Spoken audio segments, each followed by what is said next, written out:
Today on our channel we hear about a tragedy surrounding addiction.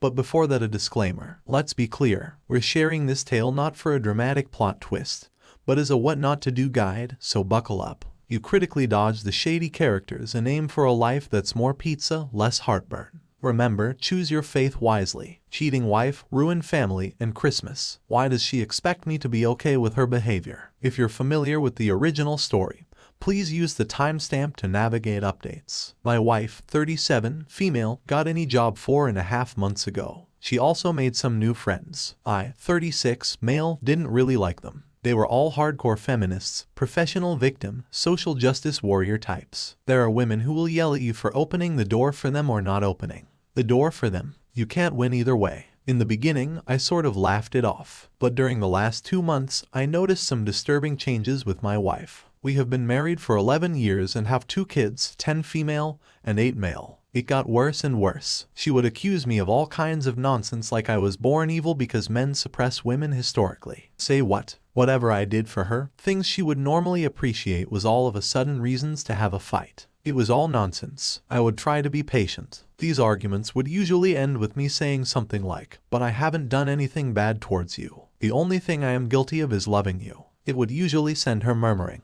Then the next day, she would be back trying the same thing again, with slightly different arguments. Then about 5 weeks ago, I got this sharp gut feeling that something was seriously wrong. She came back late at night without telling me she would be back late. I couldn't reach her phone. She was rather drunk and she acted distant and cold. The next day she would just be dismissive and tell me I was being controlling, that I read too much into things. This happened a few more times. I tried to snoop on her phone but didn't manage to find anything definite. But I suspected she had deleted a lot of her messages. I did find a thread with one of her new friends. They were discussing how she would approach me asking for an open relationship. I immediately knew what my instincts were telling me. She was cheating. In the thread, my wife said she would talk to me about it on what is now the second Monday of December. My kids are with their grandparents to celebrate Christmas, where we scheduled to both join them today. So anyway, she tries to start this conversation during breakfast, like it's just a thought out of the blue to ask me what I think about an open relationship. Luckily, I was prepared. I was already recording. I had been reading a lot here on Reddit and I knew there is really no way of saving this. My best possible outcome is to get out of this with some sliver of pride and self-esteem intact. From here on out, it's all about protecting myself and the kids. I didn't scream or yell, I just went directly into jaw-clenched interrogation mode.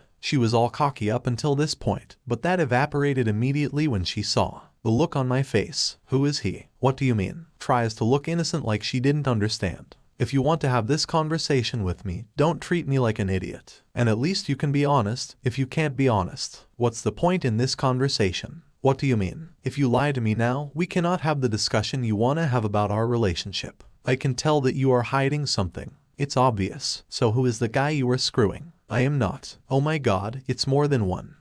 Just don't effing lie. You have just totally destroyed my trust in you. I can tell you're lying. You are honest. Do we walk this through or I divorce you? Our marriage ends right now. No arguments, no discussion, no nothing. Just divorce. Do you understand? But say it. Do you understand? Do you understand that if you lie, I will divorce you? Say it. Do you understand that? I already know a lot. I can read you like a book. If I catch you lying, we are over. Tell me you understand. I understand. She proceeds to tell me about 2 one-night stands while out with her friends. I ask about their names, if they are married, if she wore protection, etc. They are both married men with kids. Then she tells me she is planning to sleep with a colleague at work, and that she intends to pursue this since it's good for her, and that I don't have any right to control her. What the F? I ask about the colleague as well and get his name. His wife's name. He is married but according to her in an open relationship like she wants us to be. She continues that she will set me up with some of her friends. One of them are really keen apparently. What in the actual F? I have seen this friend and I wouldn't touch her with a barge pole. I tell her I'm not interested. I ask for her phone and she shows me the pattern to open it while she went to the bathroom. I locked myself in my office. She freaks out, and while she was banging on the door, I ran recovery software on the phone for deleted content,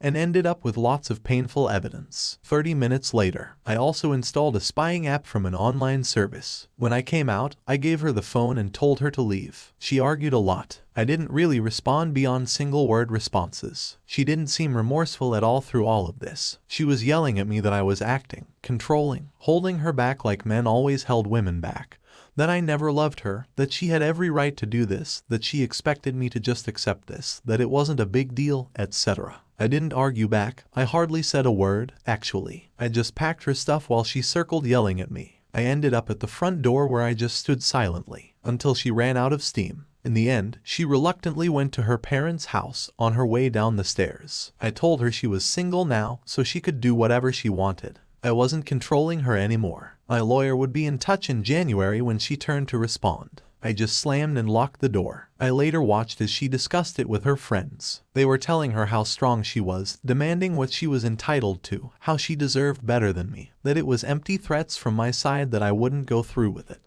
I bet. What really worried me was how they told her that if needed, she could just accuse me of domestic abuse. One of them explained how she had screwed over her ex-husband and taken everything from him by accusing him of abuse. They've ordered cameras to put up in my house now. I know now I have to record everything. I just couldn't believe what I was seeing. I have never even threatened her in any way. Then she started messaging her former partner to meet up. They agreed to meet at a hotel. I was absolutely stunned. I went online trying to find out if her partner's wife. It didn't take long. I got her accept me as a friend on Facebook and I told her everything, including the ongoing activity at the hotel. She thanked me and hung up. A few hours later, I got a video from her. She went to the motel and confronted them. From the screaming, this wasn't the first time her husband had cheated. Wafa Aoe, you did this to me again. To the kids again. I told you we were over. If you ever did this again, you beep. She walked into the room and filmed by way of getting dressed on the edge of the bed. I threw up when I saw that the first time. They fell apart. His wife slapped her and cursed her out. I sent a message to my wife telling her that I saw the video from the hotel and that I never want her near me ever again. It's like she sees our interaction as some sort of pissing competition where she, in her mind, is winning. She's totally delusional. I can't understand any of it. It's like she isn't connected to reality. She doesn't really understand that we are divorcing. I logged into my wife's family WhatsApp group and informed them that we are divorcing due to her infidelity. I thanked them for making me feel welcome and part of the family before disconnecting from the group. I have received a few calls and messages from her side, but I haven't read them or responded. I just don't have the energy for it. I called my parents and told them everything. My father messaged my wife that she wouldn't be welcome for Christmas. I'm at my parents' now and I have talked to my boss. He's given me time off until January to sort my things out. I have been monitoring my wife's increasingly frantic discussions with her new friends. I don't think it's dawned on my wife that she has lost her family, that her marriage is over, and that her new friends and her fair partner don't really give a crap about her. She has sent me many messages and showed up at my parents' house demanding to be allowed to celebrate Christmas with us. My father threatened to call the police if she didn't leave. Now I'm Googling divorce lawyers, crying my soul out. I think I've been in shock, but the pain has hit me hard since I got to my parents' house. I just can't make any sense of it. It just gives me so much pain to read their chats and interact with her. I have only responded twice to her messages. The first, it doesn't matter what you say. I don't know who you are. You're not my wife. My wife would never destroy my heart and soul while smiling. We will get a divorce. I don't care what you say or what you want. You have no influence or right to demand anything from me ever again. We are over. The second time, like I said, you are not my wife. I don't know you. My wife would never condemn our children to the pain and suffering of growing up in a broken home. You, whoever you are, seem to be proud of what you have done. My wife was loving, caring, considerate, my best friend. You are a self-obsessed, self-absorbed abomination. The message stopped after the last one. The pain is absolutely unbearable at times. I wish this never happened. I wish I could get back with her like before, but I just can't do that to myself. This is the worst Christmas ever. I couldn't help myself, but I explained to the kids that mommy doesn't want to be a family anymore. She wants to be with other men and that we will get divorced. They're actually distraught. Luckily, my mom and dad are here to help. They shower them with love and affection. Well, I am an absolute mess. I will try to get back on my feet for my kids' sake, but I am not going back to her ever. I wish I waited until after Christmas so I could get them straight into counseling. I don't know what happened. I just blurted it out when they asked when their mother was coming home. I would never be able to look at myself in the mirror if I went back to her. The level of disrespect and callousness in her behavior is unforgivable. I'm lost. I just don't get it. Why is it that she expects she can demand anything from me at this point? Is she mentally ill or something? Sorry about the incoherent rant. I just needed to get this out. Edit. I found out that I am okay with the monitoring. I talked to a lawyer that a friend knows the phone is mine and a subscription is mine. My wife is using it, but I own it. And the subscription, so I'm okay. It's not illegal to monitor my own equipment. Wow, and so beyond sorry. It sounds like your wife is going through an identity crisis. She is easily swayed by those around her, which makes me think she feels quite lost. She's looking for answers, and these new friends of hers seem to be taking advantage of her weakened state. With this in mind, it's no excuse for her to go out and cheat on you and disrupt the family dynamic. If she had issues with you, she should have communicated those feelings with you right away, just as you've been transparent with your children. I think it's important to be open with kids to an extent. I don't think you've told them anything you shouldn't have in this case. It helps teach kids what's right and wrong. Let's read on. Update. So, a lot has happened since I last posted. I'm sorry that I haven't answered anyone or given an update. To be honest, I haven't had time to even read all the responses. There are so many of them. A lot has happened. I wish I could take credit for it. But the truth is, I have been a pathetic, sobbing mess since I last posted. I was sort of obsessed about my wife's chats with her friends. A lot of insane and hurtful things were said in these chats. What got me in the end, though, was when my soon-to-be ex-wife described in very harsh language how her marriage and especially her children were a burden in her life, that they had prevented her from being a successful woman living up to her full potential. She described how I, as her husband, was an oppressive piece of crap that held her back from living a good life. Her family was the reason she didn't have a successful career. Loads of casual sex, etc. I just broke. I couldn't handle it. I spent the next 30 hours reading and rereading every line of emails and chats I had over and over and over again. On reflection, she didn't provide any details on how we actually were burdens or oppressors. It was just the blanket statements, no examples or supporting arguments. In fact, I have never stopped her from doing anything. I pay for almost everything. The minimum wage she collects from her part-time job wouldn't be enough to support anyone actually. I have supported her hobbies, dreams, and aspirations, even when she did stupid. I think class after stupid. I think class that she would always drop out of halfway through. I made sure to show her I love her every day and appreciate everything she did for the family. I would romance her, take her out, be there for her whenever she needed me. I mean, if this is oppression, I would like some impressions, please. Anyways, I digress. At some point reading I just passed out. When I got up, my 3 best friends were in the kitchen with my dad making dinner. I've known these guys since I was a child. Let's call them Mike, Bob, and Frank. My dad had invited them and brought them up to speed. I soon broke down again, and I was completely out of it until Friday evening. Mike is ex-military. He lost his left arm below the elbow. We were actually all there for him when he was in recovery and his wife bailed on him. Luckily, they didn't have any children. Mike has adopted 2 kids and got a very nice girlfriend a few years ago, so he did okay. He set up a Zoom call with his counselor that helped him when he went through recovery. He helped me a lot to understand what was happening with me emotionally, even though he specialized in amputees. He told me most wives sadly bail when their husbands are injured. And his stories and examples helped me a lot, actually. He asked me to see my soul identity spiritual self as having a large part of it tied to my marriage and role as a husband. That part is dead now, and just like an amputee will suffer phantom pain and missing a limb, I will feel phantom pain from the dead part of my identity. We spent hours talking and I have been steadily improving since. Bob is an executive in Summit Security Company. He never talks much about his job. I don't actually know what he does, but he is very well off. Bob calls him law firm that is on retainer for the company. And Sunday morning, I was talking to a lawyer that I could never in my wildest dreams ever afford to even talk to.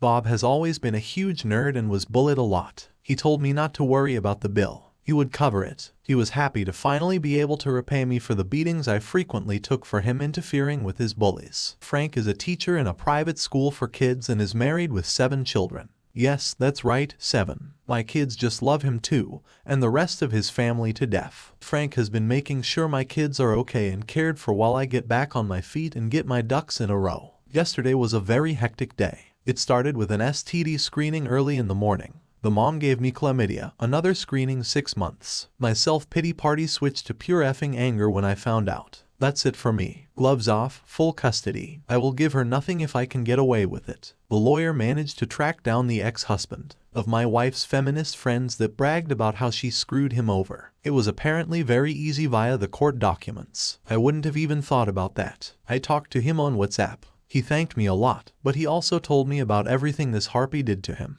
Now I know what to expect from my soon-to-be ex-wife. It was sickening. I was ready for a fight. After our chat, I am preparing for war. It was heartbreaking hearing how he had been homeless and how he had hardly seen his kids in 4 years, all based on the ex-wife's lies. I accept how I'm at a disadvantage as a man in the court system. I will make sure I have tons of evidence. My lawyer suggested a preemptive strike via a restraining order due to her negative and aggressive comments about males in general, especially for our son's sake. Growing up in a household with an openly anti-male parental figure is obviously very damaging, so I am going for full custody. I told the lawyer to go ahead. She expects her to be served the restraining order today. I had a call with my soon-to-be ex-wife on Zoom. Keep in mind that she hadn't reached out to me at all since she showed up at the door to argue with my dad. She has reached out to the kids or anyone else either, so it's not like she cares about any of us. The call was absolutely bizarre. She was all made up with a massive cleavage. It was obvious she was trying to look her absolute best. I haven't seen her that dolled up for years. Throughout the entire conversation, she tried to bait me into a fight to get me angry. I managed to keep cool. My lawyer had told me what to ask for. Apparently, it's very positive if attempts are made for an amicable divorce prior to filing for a contested divorce. I was recording it. I even told her I was still soon-to-be ex-wife. Didn't disappoint. She started out with this absurd statement about how there are 2 types of penises, one that is roughly the same size, whether it's erect or not, and the other type that shrinks and grows based on whether it's erect or not. What are the actual who opens a call with her husband like that? Then she mused about how she was looking forward to the end of the current restrictions so she could go out and investigate this more in person. I simply responded that I wasn't interested in her hobbies, that I was only interested in discussing her divorce. She got openly hostile when I didn't take the bait and get angry like she wanted. At one point, she told me she was going to the bathroom and muted herself. Then I watched as she conferred with her friends about what she could do with me. She cursed me out for nothing more than being a man. Several times throughout the call, I still had this strange feeling that she was seeing this as some form of game, that she was in control, and then I had no other option than to put up and shut up and give in to anything she wants. We made zero progress on our actual divorce, so I concluded that, okay, fine, a contested divorce it is. And by the way, you gave me chlamydia and unlike you, I haven't been sleeping with anyone else, so you better get yourself to the clinic. She just frowned at me like, yeah, right. I don't believe you. I seriously have no idea at all what is going on with her, and at this point I no longer care. I sent the recording to the lawyer and she was shocked to say the least. Everyone thinks my wife is insane at this point. Maybe she is, since I own her phone and a subscription. I can actually use the chat logs as well in court. Turns out it's fully legal to monitor my own device as much as I want. After our call, there was frenzied discussion between the harpies, but I could finally put it aside. I no longer care what they talk about. Lawyer is confident we will win this thing unless there is something I haven't told them about. So, there we are. It still hurts, but I can treat it as phantom pain at this point. I have abandoned feeling sorry for myself, and I'm going for the jugular. No prisoners. I need to protect myself and my kids. I am good. My kids will be fine. I will make sure they get therapy as much as they want. My soon-to-be ex-wife will soon be a distant memory, and I will start building a new, better life. Had it found out today that she knew about the chlamydia and got treatment but didn't tell me. That woman, she was joking and laughing with her friends about it. It's so easy to fall into that obsessive state when you're checking in on your wife and gaining evidence.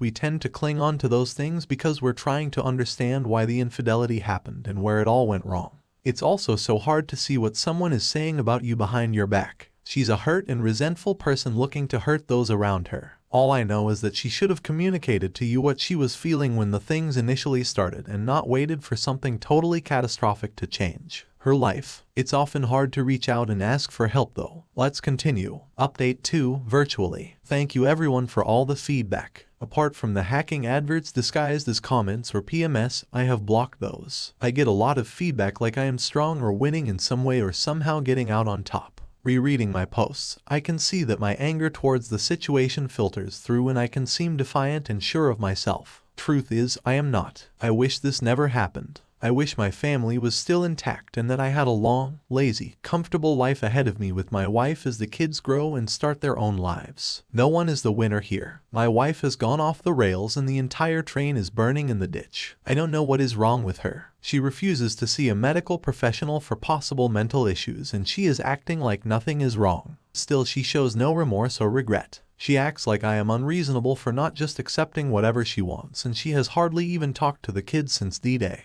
I am divorcing her, taking action and moving forward with separating our lives because I have to. Her behavior has left me no choice, and by now there is no way back. I wish so much this wasn't necessary. I can never trust her ever again. And I cry myself to sleep every night for my own loss and the fact that my children will not grow up in a broken home. It also breaks my heart that my children in reality no longer have a functioning relationship with her mother. Question: how do you answer this question for your child? Why doesn't mommy want to see me anymore? Does he love me? How the heck do you answer that? If anyone knows, please let me know, because I sure as hell don't. Every day I wake up and tell myself that my heart is already smashed into so many broken pieces that it can't possibly break anymore, only to be proven wrong. All day, every day, my wife still doesn't know that I can monitor her communications, or she doesn't care. She's 100% convinced that I will never leave her and that my reaction to her behavior is totally unjustified. She keeps talking badly to her friends about me, our marriage, and our children.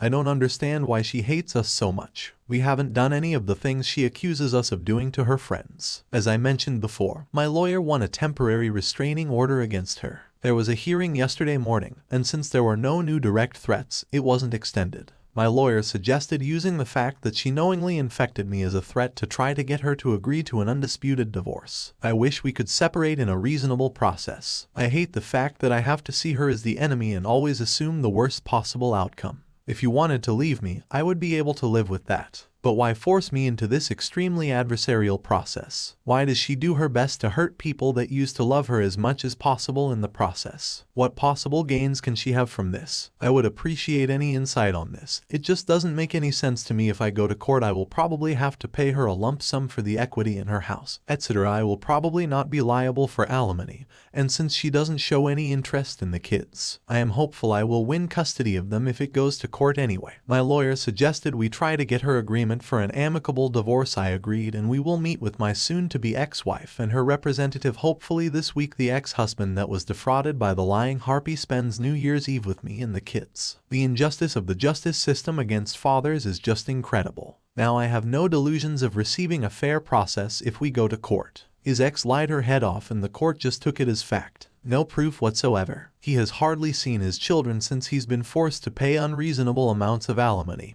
and child support, and it's pretty much broken him. He has been contemplating ending things permanently with the new evidence he gets from me. He has renewed hope. We both talk to my lawyer. She suggests he sits on the evidence until the meeting with my wife and her counsel. If he takes action now, it will show our hand that we have access to all their communications. My lawyer's goal is to divorce me and my wife as soon as possible, as smoothly as possible. Right now, I just hope I can get away from her. If she decides to fight, it can drag on for a long, long time. It's stressing me out. I just need to get free. I will post an update if I get a meeting or if we go directly to a dispute. A process in court. Opai's wife sounds increasingly delusional. It's a shame she isn't open to seeking help. Sometimes people who we think are our friends are really our enemies. Let the saga continue. Update 3. Sadly, the bizarre situation continues. The media, with my lawyer and my soon-to-be ex-wife, was yesterday afternoon. She showed up 30 minutes late. She didn't bring a lawyer,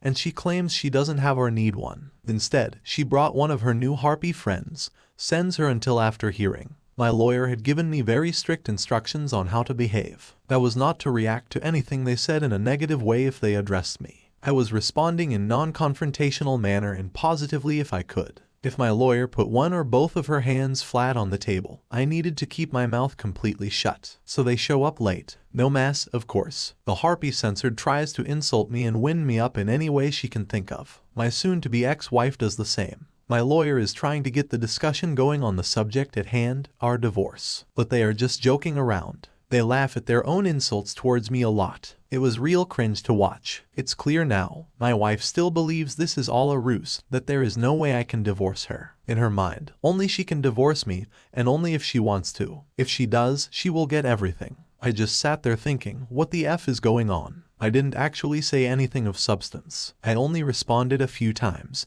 and it was along the lines of, yes, you're probably right, or I really don't know. Finally, they ran a bit out of steam. My lawyer got the word and started putting forward the proposed settlement for an amicable divorce. One of the first things she said was that I was willing to be generous for a quick, peaceful resolution. that I would pay her a large lump sum of $60,000 for the equity in the house, investments, etc. My lawyer didn't even finish the sentence before my soon-to-be ex-wife got all excited together with her harpy friend, nudged on by the horrific-looking harpy next to her. Soon-to-be ex-wife wanted to know where to sign. My lawyer asked several times if my soon-to-be ex-wife didn't want to go over the rest of the agreement first.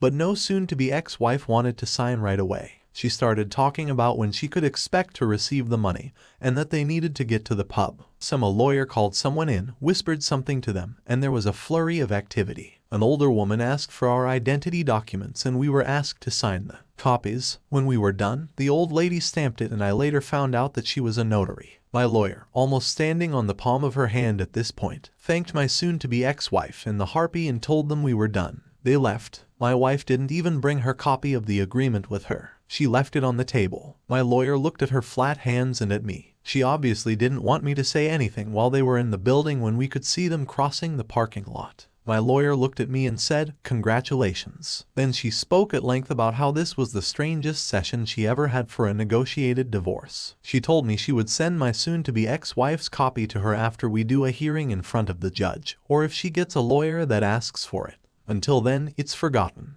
And my lawyers, or so it looks like on the surface. I will get through this divorce a lot easier than I first thought. Soon-to-be ex-wife can still hire legal representation and dispute this. My lawyer told me she would try to call in every possible favor she could think of to get me a hearing with a judge as soon as possible. It will probably be a video call. I have also hired a PI after the advice I got here on Reddit, and he got photos of my wife making out with 2 different guys at 2 different bars yesterday, and she went to a hotel with one of them. So I have lots of evidence piled up if I need it. I just hope it's enough if it comes to that. My wife signed to give me full custody. Only a one-time payment. No spousal support, no nothing. Just $60K and I am free now. I just got to find the money. I got a plan and Bob offered to front me the entire amount if need be. I still don't feel like this is real. I fully expect her to pull. Here is my aggressive lawyer, and I am accusing you of molesting the kids and domestic abuse out of her head. Lawyer told me to keep a very low profile, pay for everything I normally pay for, and don't rock the boat in any way at all. The advice is don't talk to anyone we both know. Just sit still and wait. Don't respond to anything. Basically, zero initiative until the hearing. So now all I need to do is to be patient and hope for the best. Nick, very cringe. She's very much digging her own grave. Update 4. So yesterday was the hearing.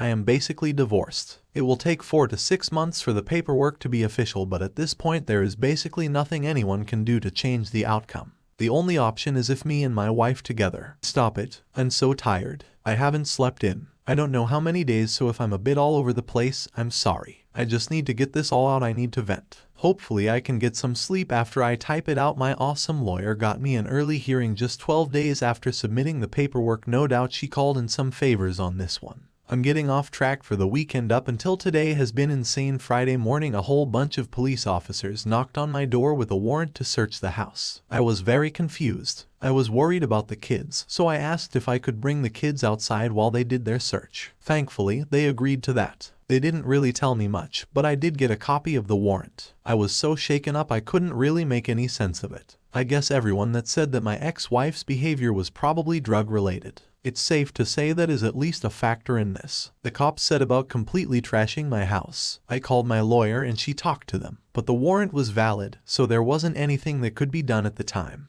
I didn't think about it when it happened, but I have cameras everywhere now in case I get wrongfully accused. I have video and sound of everything. I could possibly make a claim later if I want to. To be honest, I don't really know if I have the energy or will for that. Maybe I'll just put a line over it and move on. I didn't know it then, but X and her 3 harpy friends drove my car while high and drunk and crashed into a house at high speed. They were all arrested, all of them drunk, and they all had drugs in it on their body. They were pretty roughed up by the crash. The one in the passenger seat is in critical condition. They don't know if she will even make it. Delete Harpy. Let's call her Henrietta. She is the one that bragged about screwing over and lying about her ex-husband in court. Let's call her ex-husband Henry. Me and Henry have become really good friends. I will go back to him. Thankfully, they didn't find anything from a search. I gave my statement that my ex doesn't live here anymore. She lives with her parents. I don't know what she is doing. No, I didn't give Henrietta permission to drive my car, etc. When I got back in the house, I just broke down.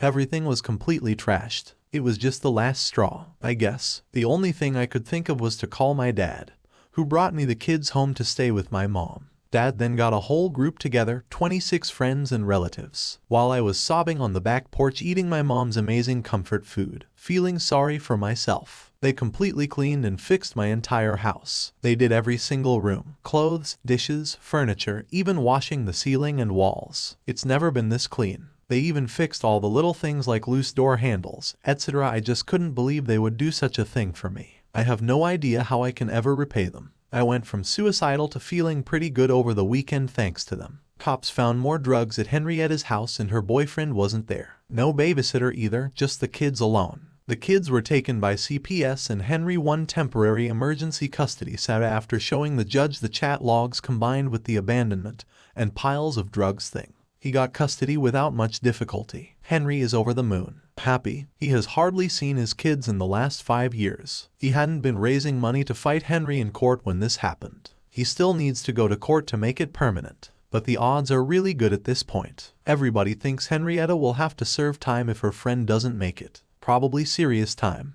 After that, he will try for child support and compensation for all the crap Henrietta did. He isn't expecting much on this, though. And to be honest, I think he doesn't want to waste his time fighting in court. He wants to be with his kids and make sure they have a good life. It's pretty clear Henrietta has been very neglectful toward them. Bob has been a champ and set Henry up in a rental apartment through a friend. I've come to realize that I know practically nothing about Bob's private or professional life. I intend to remedy that. Anyway, I'm off track again. Henrietta was at the wheel when she drove off the road and into a house. They were all pretty banged up, and due to the situation, the alcohol and drug search warrants were issued for everyone's residence. Access still registered with her residence at my house. I decided on Sunday that I am selling this house and moving away ASAP. I'm afraid this will probably happen again. On Sunday, I get a call from her parents. Their house got searched as well. They had visited their daughter in jail on Saturday, and they no longer trust anything she tells them.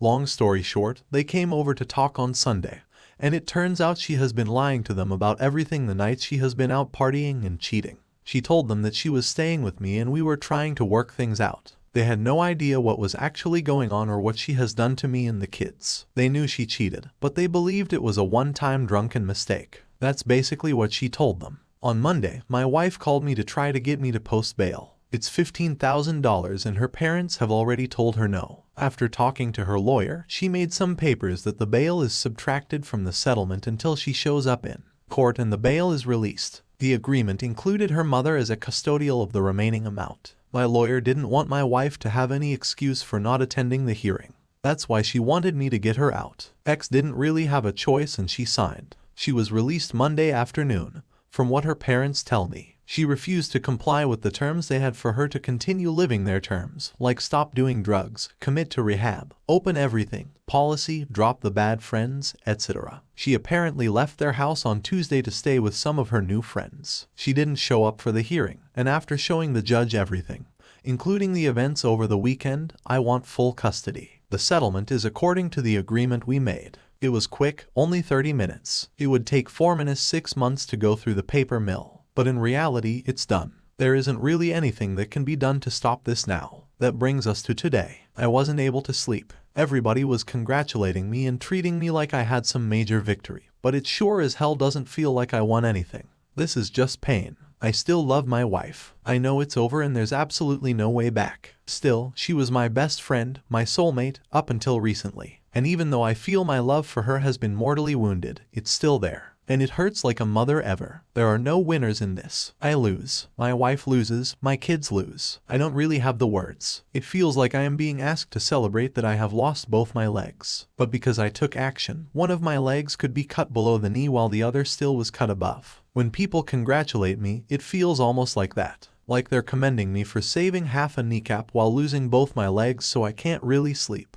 And when I do, I am torn through terrible nightmares. They wake me up drenched in cold sweat. I'm complaining a bit here. Sorry anyway. Today I get a call from the hospital that my ex is hospitalized. I am still her emergency contact and she is still on my health insurance. There has been an altercation. She has lost some teeth, broken jaw, and she will need to stay for observation a few days. I bring her parents, and when I get there it turns out some of her new friends have beaten her up pretty badly. Word got out that Henry had chat logs of Henrietta bragging about what she did to Henry from my wife's phone. They assumed that my wife had given the logs to Henry. This resulted in them beating her up and kicking around. Amazingly, she still didn't understand that I have access to monitor her phone. I will keep on like I do now, pay for insurance, her phone, etc. all the way up until I get the papers in my hand. I just won't believe it until I hold it in front of me. She has nothing now. She asked if she could move back home. I simply told her no way in hell. Her mother isn't giving her a single penny unless she gets clean and stays clean for at least 1 year. They offered her to live with them on the previous strict terms. If she doesn't accept, I don't see how she will manage. It's the first time I've seen any form of regret from her since this started.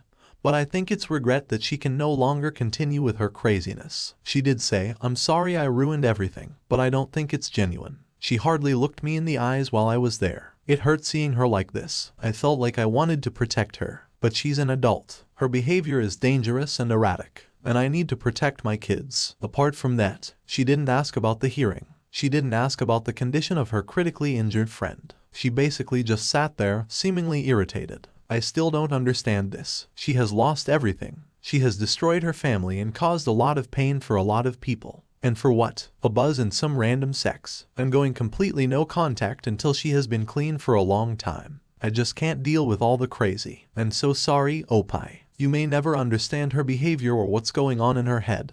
And that's okay. Sometimes we don't get closure. Your ex is deeply troubled and the only person that can help her is herself. Update 5. So, a lot of people PM me for an update. I was going to post one yesterday, but I just didn't have the energy. I'm kind of depressed and very, very tired. I hardly ever sleep, and when I do, I'm plagued by nightmares. Good news is, kids are doing better. My dad is a champ. I don't know what to do without him. We went to his cabin to ski a bit this weekend. Me, him and the kids, it was great. I have basically no contact with my ex. I did talk to one of her harpy friends, the one that was in critical condition. She woke up, but she is in terrible shape. I talked to her nurse and she was sad that no one had bothered to look in on her while she was there. They had contacted her family and they had just refused to see her. I'm worried the people that beat up my ex will come for me and the kids. So I asked via the nurse if I could talk to her and she agreed. I know I shouldn't, but I felt I needed to ask her about what happened since my wife started working with them. She started off asking if I wanted a BJ for $20,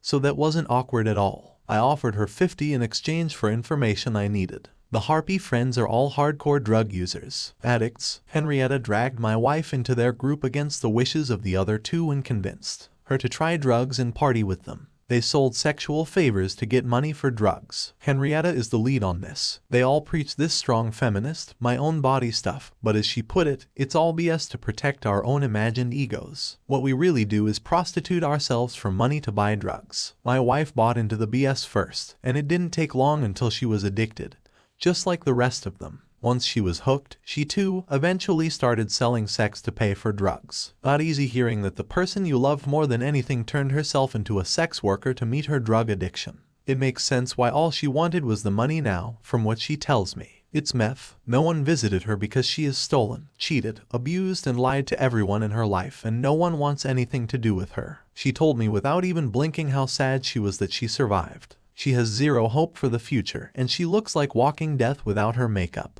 It was painful. I was devastated just listening to her. I cried a lot for my wife's sake. I'm not excusing her. She made the choice to play with this crap and she lost. Now she will pay the price. She also told me about all the guys that beat up my ex-wife. I will get back to this later. Henrietta has been charged with death threats, resisting arrest, drug possession, prostitution, drug trafficking, child abuse and neglect, Dewey, property damage, and auto theft. She is denied bail. As a flight risk, she will probably go away for a while at least. I hope she will. Before I go on, I would like to thank those of you that reached out with experience dealing with ex. Many warned me that my ex might try to end herself now that the walls are closing in. You were right. She tried to deliberately odd. I had talked to her father about it beforehand that there was a high chance she might try something. We decided to try to monitor her closely. Luckily, she still doesn't know that I have live information from her mobile. While we were at the cabin on set, I get a message from her. It reads like a suicide note. She tells me about the addiction, the prostitution, how she let everybody down, and that she will do the only thing she can do, etc. I immediately called her dad, and because I have the mobile monitor, I also have her location.